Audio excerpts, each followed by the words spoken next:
Miss হবে না আপনার পছন্দের টিভি শো। দেখুন জি5 অ্যাপে একদম ফ্রি।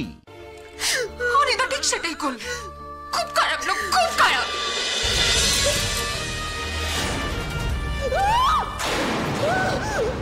আমি ওকে নিয়ে বাইরে যাচ্ছি।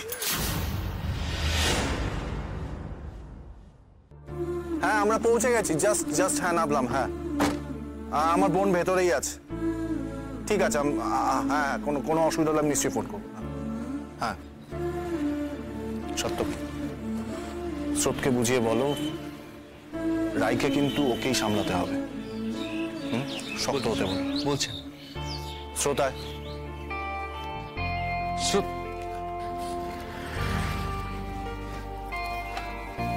স্রোত নেমে এসো। না, আমি নামবো না। আমি দিদিভাইয়ের সামনে গিয়ে দাঁড়াবো কি করে? কি বলবো আমি ওকে? কি সান্ত্বনা দেব? এর কোনো ভাষা জানা আছে তোমার? না, নেই। কিন্তু দিদির যদি সব থেকে বেশি এখন কাউকে প্রয়োজন হয় সেটা তোমাকে স্রোত। তোমাকে কিচ্ছু বলতে হবে না, শুধু পাশে থাকো। স্রোত প্লিজ, অবুঝ হয়েও না। স্রোত, সব পরিস্থিতি থেকে পালিয়ে যাওয়া যায় না। কেন বলো তো? কেন সবসময় দিদিভাইয়ের সঙ্গে এরকম হয় কেন?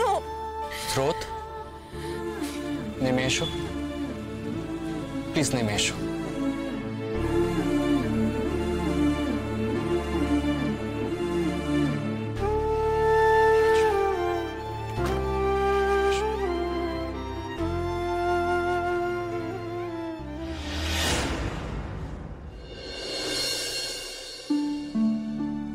মা,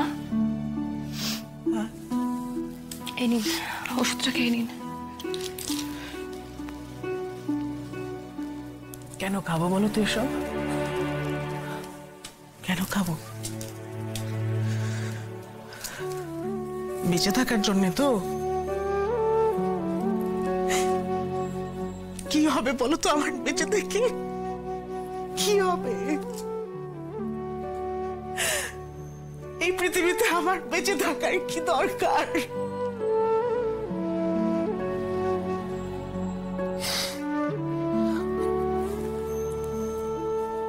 আমার সন্তান সম জামাইটাকে আমি শেষ, আমার মেয়েটাকে আমার মেয়েটাকে আমার বিধবা দেখতে হবে। আমার বেঁচে থাকার কোনো দরকার নেই বৃষ্টি। এসব তুমি নিয়ে যাও, আমার কিচ্ছু দরকার নেই বৃষ্টি। ওষুধের কোনো দরকার নেই বৃষ্টি। মা, মা আপনি নিজেকে শক্ত করুন। অন্তত রায়ের কথা ভেবে এখন নিজেকে শক্ত করুন মা। আমাদের সকলকে এখন ওর সামনে গিয়ে দাঁড়াতে হবে, ওকে সামলাতে হবে মা। ওর জীবনটা গড়ে তোলার জন্য এখন আমাদের ওর সাথে থাকতে হবে মা। আমি পারবো না,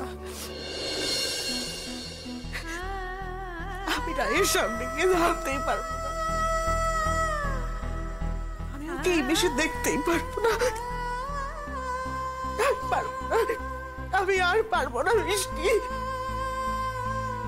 ভগবান কিসের শাস্তি দেয় ওকে বারবার, একটার পর একটা, একটার পর একটা,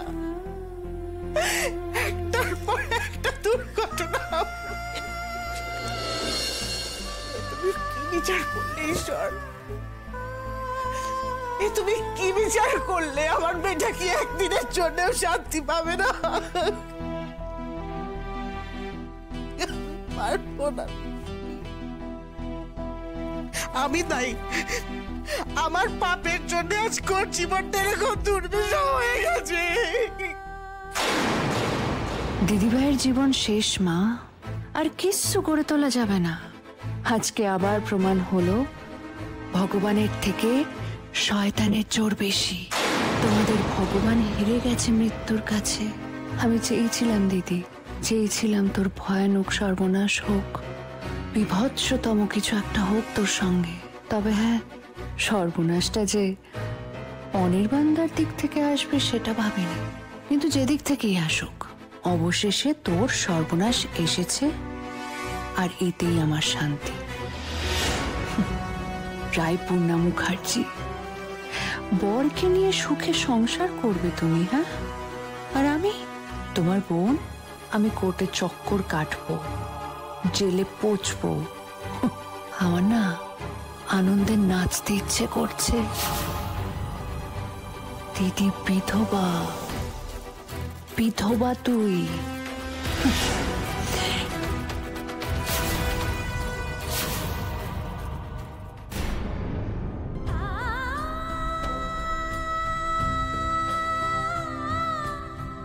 রাই,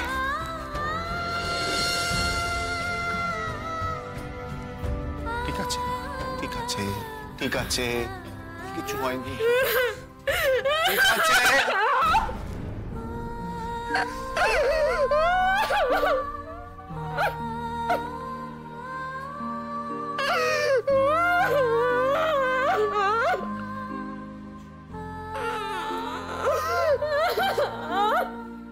কাঁদিস না।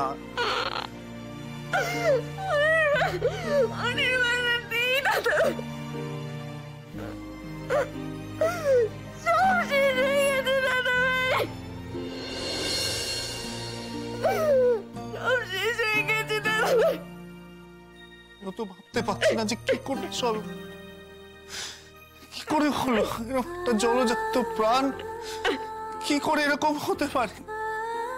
এই তো দুদিন আগে স্রোতের বাড়িতে গেছিলি তোরা, আমার মাথাতেই আসছে না এটা কি করে ঘটে গেল।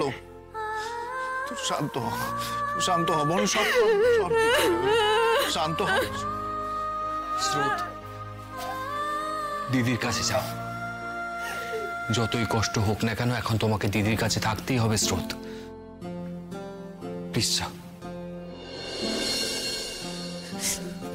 দিদিভাই, দিদিভাই, দিদিভাই,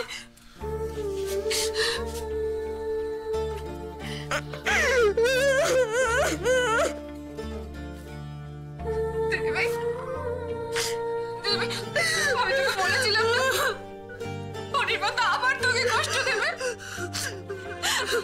আবার আবার তোকে ঠকাবে, আবার তোর চোখের জল ফেলাবে। দেখলে তো উনি তো ঠিক সেটাই করবে। খুব খারাপ লোক, খুব খারাপ। তুই চল, চল করে বসবি, চল। এদিকে সাবধানে, এখানে বস, আস্তে করে বস, আস্তে আস্তে বস দিদিভাই।